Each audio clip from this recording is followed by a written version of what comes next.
Hello YouTube, this is Billy. Today I'm coming to you with a 2011 Kia Sorento, and right now we are looking at the passenger side rear. I've got the vehicle jacked up off of the ground and I'm able to just free spin the wheel, and what I'm doing is I'm trying to see if a wheel bearing could be acting up on me.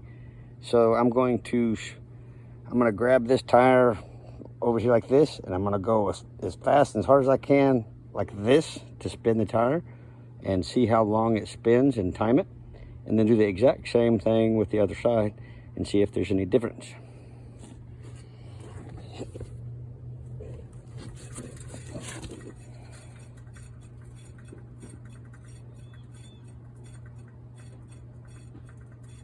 I don't know if you can hear that, but definitely hearing something.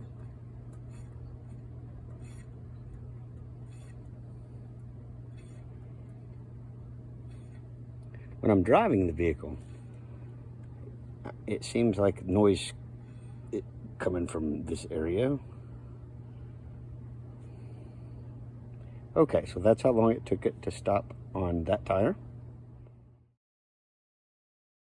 Okay, now I have moved over to the driver's side rear, and I'm going to do the same thing where I grab it and spin it, and let's see how long this one spins.